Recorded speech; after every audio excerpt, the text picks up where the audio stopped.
Il est indéniable que l'Apocalypse contient des images surprenantes, qui nous laissent parfois perplexes et qu'elle emploie un langage figuré caractéristique de la littérature apocalyptique.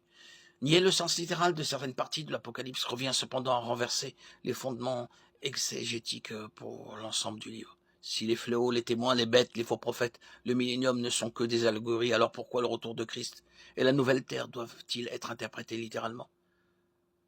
C'est là la principale faille du prétérisme. L'Apocalypse est interprété au gré du lecteur. Les prétéristes partiels n'ont pas une lecture littérale de Matthieu 24. Christ a parlé de la destruction du temple. Matthieu 24, 2. Mais un certain nombre d'éléments ne correspondent pas aux événements de 70 après Jésus-Christ, qui parlent d'un temps à venir où la détresse sera si grande qu'il n'y en a pas eu de pareil depuis le commencement du monde jusqu'à présent, et qu'il n'y aura jamais plus. Et si ces jours n'étaient pas abrégés, personne ne serait sauvé. Mais à cause de ceux qui ont été choisis, ces jours seront abrégés. Matthieu 24, 21, 22.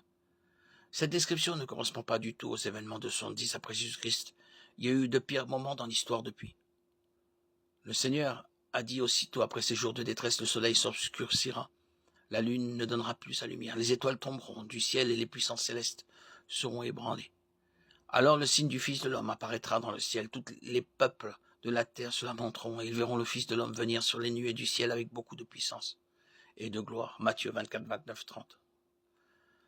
Si ces versets s'étaient déjà accomplis, cela voudrait dire que le retour de Jésus-Christ a eu lieu en 70 après Jésus-Christ, ce qui n'est pas le cas.